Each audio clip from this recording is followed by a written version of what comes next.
আমার বংশী বোধহয় আর বাতি জ্বলবে না রে, সবাই বুঝে চলে যাব। তরুণী কোমরে হাতটা এমন ভাবে চেপে দিয়ে বলছে, জেঠুমণি আমি তরুণী থাকতে তুমি এত চিন্তা করছো, দেখুন মা এমন শিশুর মুখে কেমন কথা।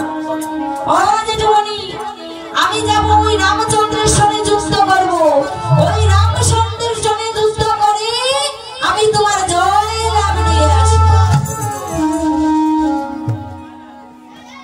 রাবণ বলছে, তরুণী মনে মনে মৃদু হাসছে, এই শিশুর কণ্ঠে কেমন কথা।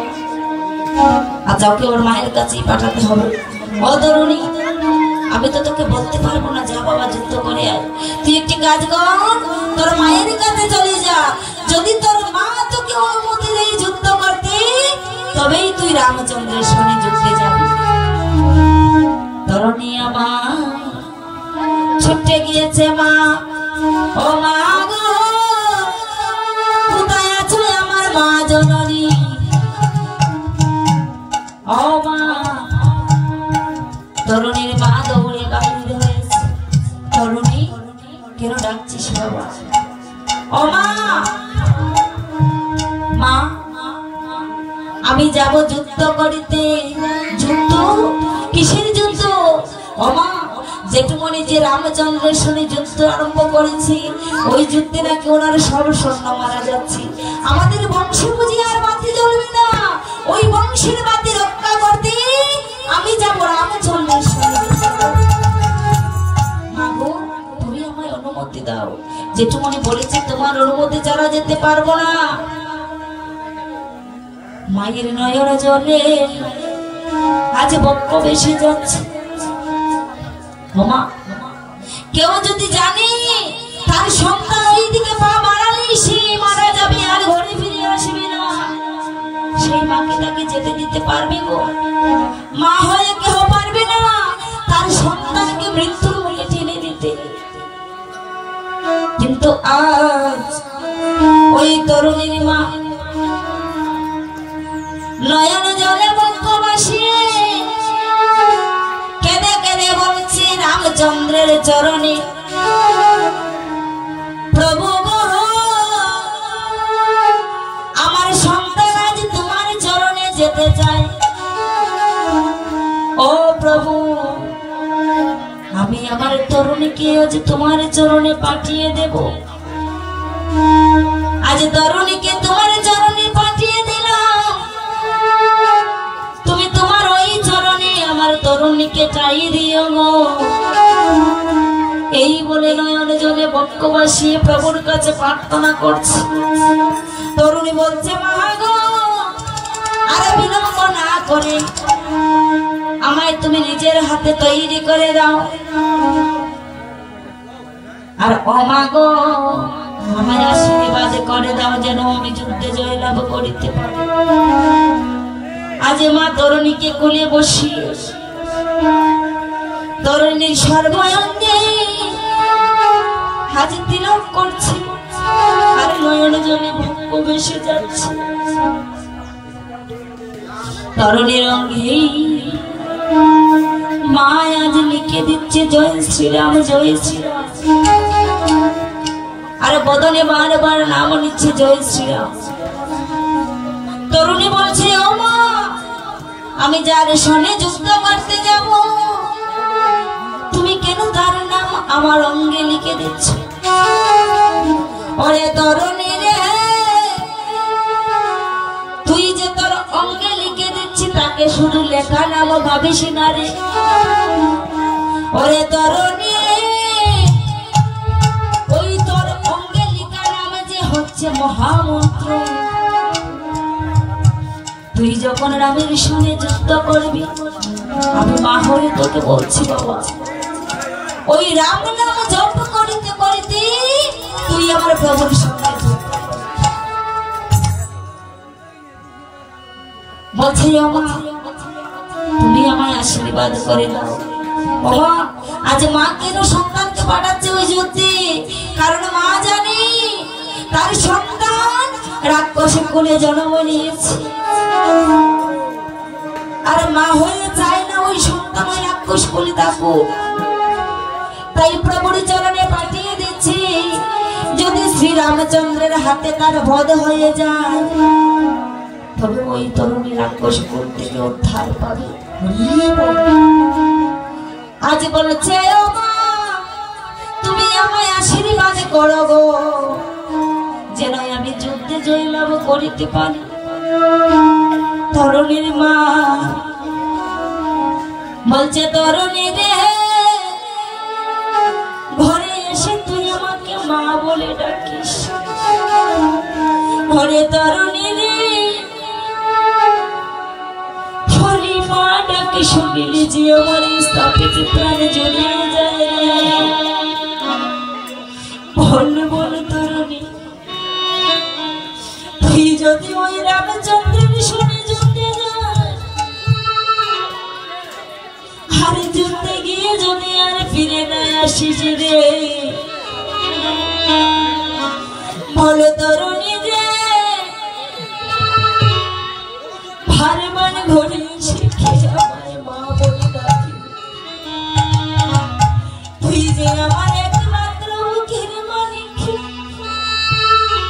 অরে তরুণী রে, ওর মা ডাকি শুনে মনে স্থাপিত প্রাণে শীতল করে। তরুণী রে, ওই যুদ্ধে যাবার আগে তোর কাছে বিনয় করে বলছি, শুধু একটিবার আমায় মা বলে ডাক। ও তরুণী রে, তুই যুদ্ধে চলে গেলি আমায় মা বলিয়া, আর কেন রাখবে রে আমায় মা বলিয়া।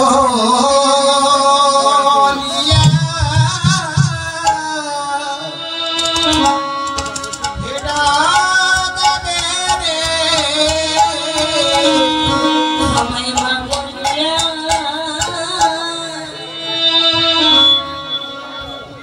আর কেন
কোলে বসিয়ে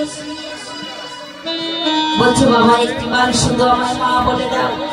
তরুণী মা মা বলে ডাকছি, আর বলছে, মা তুমি আমায় আশীর্বাদ করে দাও যেন ওই যুদ্ধে জয়লাভ করতে পারি। মা আমার তরুণের মাথায় হাত দিয়ে বলছে, ওরে তরুণী রে, তোকে করলাম আমি এই আশিস, আর তুই যেন এই রাক্ষসী কুলে আর ফিরে না আসিস। তাই বল হরি বল হরি বল। সেই যে যুদ্ধে গেল মা, ওই যুদ্ধের মাটিকে ডাকছে, রামচন্দ্র কোথায় আছে, বেরিয়ে এসো। বেরিয়ে এসে দেখতে পাচ্ছেন ছোট্ট একটি শিশু। বলে, আরে তুই তো তোদের শিশু, তোর সঙ্গে যুদ্ধ করবো না, যা বাড়ি ফিরে যা। বলে, শোনো, তুমি যদি যুদ্ধই হয়ে থাকো আমার সঙ্গে যুদ্ধ করে তারপর তুমি জয়লাভ করে নিয়ে যাবে, আমাকে শিশু বলে ফিরিয়ে দিও না। আহ্বান করেছে মা। তো রামচন্দ্র তখন তার সাথে যুদ্ধ করতে এসেছে। কেমন ভাবে রামচন্দ্র যুদ্ধ করার আগে বিভীষণকে ডেকে বলছেন, ও বিভীষণ, একবার তাকিয়ে দেখো তো ওই শিশু সন্তানকে চিনতে পারো কিনা। তরুণী যেই না নয়নে দেখেছে নিজের সন্তান, বিভীষণ বলছে, প্রভু আমি ওকে চিনি না। মনে মনে ভাবছে বিভীষণ, যদি আমি বলে দেই ওই তরুণী আমার ছেলে, তবে তো আর প্রভু তাকে হত্যা করবে না, তাকে বধ করবে না। আর যদি প্রভুর হাতে বধ না হয়, আমার তরুণী যে রাক্ষসী কুল থেকে উদ্ধার পাবে না। তাই গোপনে রেখে বলছে, প্রভু ওকে আমি চিনতে পারি নাই। বলছে, তাহলে শোন, ওর সাথে যুদ্ধ করে যুদ্ধের স্বাদ মিশিয়ে দিই। এই বলে যখন যুদ্ধ আরম্ভ হলো, শ্রীরামচন্দ্র বাণে পরিশনে করছে, তরুণীর গলায় গিয়ে ফুলের মালা হয়ে পড়ছে। আরে যখন তরুণী বাণে পরিশনে করছি, রামচন্দ্রের চরণে ফুলের মালা হয়ে যাচ্ছে। কিছুক্ষণ এমন ভাবে বাণে পরিশনে করার পর বিভীষণকে আজ রামচন্দ্র জিজ্ঞেস করছে, আরে ওই সন্তানকে তো আমি বধ করতে পারছি না, শোনো আমি বলে দিচ্ছি প্রভু, একটা উপায় আছে, ওকে বৈষ্ণবীয় বাণ পরিশনে করে দেখো, ওকে তুমি বধ করতে পারো কিনা। যেই না বৈষ্ণবীয় বাণ পরিশনে করেছি, অমনি তরুণীর মস্তকটা দ্বিখণ্ডিত হয়ে গিয়েছে। তাই ওর হলো ওই কাটা মুন্ডে জুড়ে জুড়ে বলছে, জয় শ্রীরাম, জয় শ্রীরাম, জয় শ্রীরাম, রামের ধ্বনি করছি। ওইদিকে বিভীষণে ছুটে গিয়ে ওই কাটা মস্তকটাকে কোলে তুলে নিয়েছে। আর ধৈর্য করতে পারছে না মা, নয়নে তারা ঝড়ে ঝড়ে করে জল ঝরছে। রামচন্দ্র বলছে, বিভীষণে কাঁদছো কেন? প্রভু গো, আমি তোমার কাছে গোপনে রেখেছিলাম, ও তো আমারই সন্তান, ওর নাম তরুণী। তাহলে কেন এমন করলে তুমি? রামচন্দ্র দেখতে পাচ্ছি ওর সর্ব শরীরে জয় শ্রীরাম রেখা আছে। বলে, হারি ও তো আমার পরম ভক্ত ছিল, আমি তাকে চিনতে পারি নাই। ওই বিভীষণ বলছে, প্রভু গো, তুমি আমার সন্তানকে আশীর্বাদ করে দাও। বলে, আমি এই আশীর্বাদে করলাম, তারপরে যখন আমি যাব নন্দালয়ে, তোমার এই তরুণী যাবে আমার মরম সখা সবল হয়ে। শুধু এক যুগে নয় মা, এই কলি যুগে যখন যাব গৌর হয়ে, তখন যাবে তোমার সন্তান গৌরী দাস হয়ে, মরমীয় ভক্ত।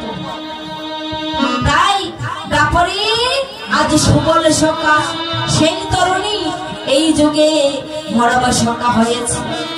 তো মরমীয় ভক্ত যারা মরম কথা জানে না, আজ মরমীয় সখার কাছে বলছে, তুমি আমায় নিয়ে চলো, আর না হলে আমার দাদা রানীকে এনে দাও। সুবল বলছে, ওরে কানাই রে, এই দিনের বেলায় কেমন করে দাদা রানীকে আনবো? দিবসকে মনে যাব,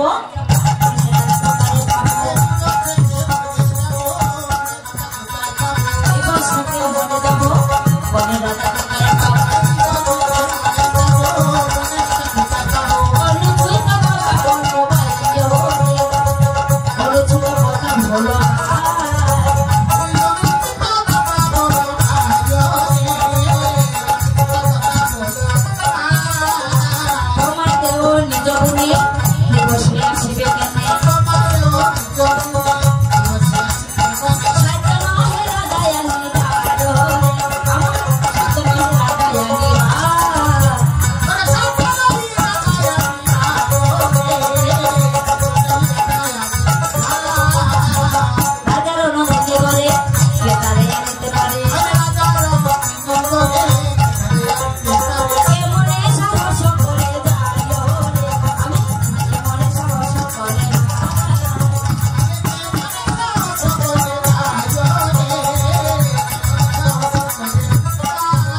তুই একটি কাজ কর, চিপতে কমা দিয়ে থাক, আমি রাত্রির বেলায় তো রাধারানীকে এনে দেবো, এই দিনের বেলায় পারবো না।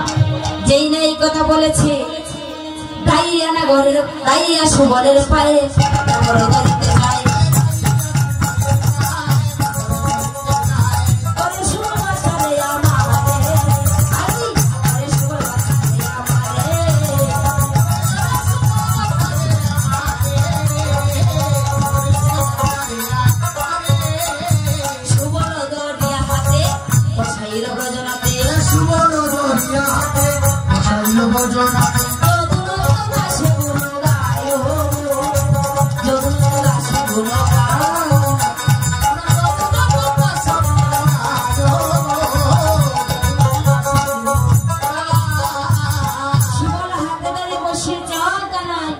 এমন কেন করছিস, আমায় অপরাধী করিস না কানাই রে,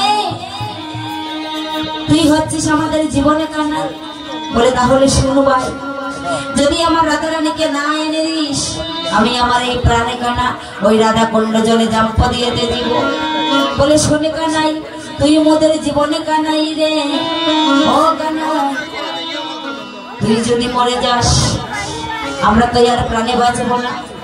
ওরে কানাই রে, একদিন সব সকাগণ কালিন্দির কালো জল পান করে আমরা মরতে বসেছিলাম, তুই তখন আমাদের বাঁচিয়েছিস। ওরে কানাই রে, তুই তোর মোদের জীবন কানাই। বাইরে কানাই রে, শোন কানাই, তুই অমন কথা আর বলিস না। ও কানাই শোন শোন, কোথায় রাধারানী আছে আমার কাছে একটিবার বল, আমি গিয়ে আনবো যেমন ভাবি পারি। বলে শোনো ভাই, তাহলে জাপটে আছে নদনী জটিলা মন্দিরে, জাপটে আছে নদনী জটিলা মন্দিরে।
কথা বলিস না, বৈষ্ণব বৈষ্ণব বাড়ি বসাইয়া হরি গহন নির্জন বনে বনে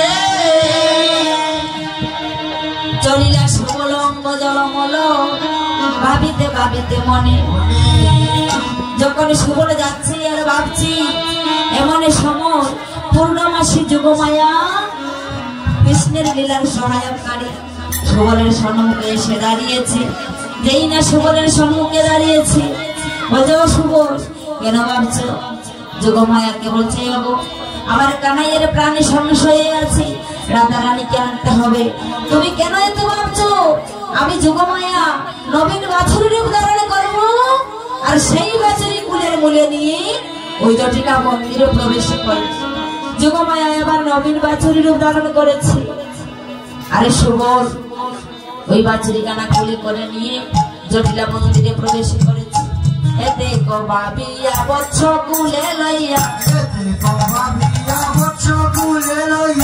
মহল ভিতরে চলে, আই হাইলে মহল ভিতরে চলে, মহল ভিতরে চলে, মহল ভিতরে চলে। দেখি সে তো কমি আছে সুবদনী, আছে সুবদনী বসিয়া রঞ্জন সাথে রে, বসিয়া রঞ্জন সাথে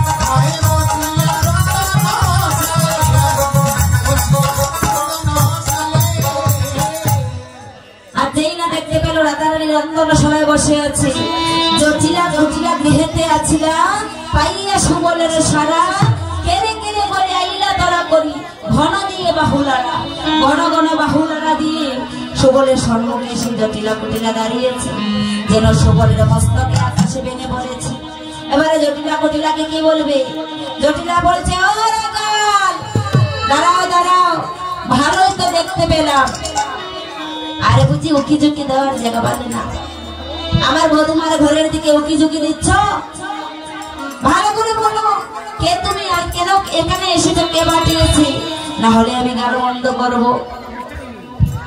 এবার সুবল বলছে, আমার তো আর রক্ষা নেই, তাই নিজের পরিচয়টা দিব, তবে এমন ভাবে দেব যাতে আজ জটিলা খুশি হয়ে যায়। কারণ জটিলাকে কেউ কোনোদিন মা বলে ডাকে নাই, আজ আমি তাকে মা বলবো। বলছে, ওগো তুমি আমায় চিনতে পারছো না? ওগো মা ওই, মা ওই, আমি তোমার পুত্র ওই, তুমি আমার মা। আমি তোমার পুত্র ওই, তুমি আমার মা ওই, মা ওই, মা ওই, মা ওই, মা ওই, মা ওই, মা ওই, মা ওই, মা ওই, আমি তোমার পুত্র হই।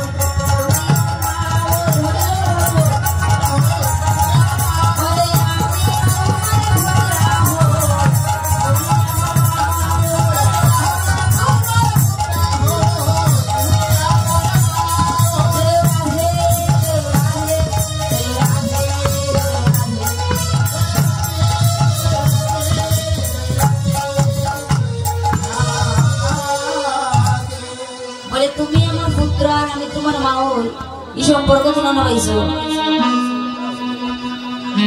সম্পর্ক কোথায় পেয়েছো বলো? আমার যে পুত্র, আমার যে মা হই কইলাই, তুমি আমার পুত্রা, পরিচয়টা একটু ভালো হইলে দেবে। সুবল এবারে বলছে, ওগো মা ওই,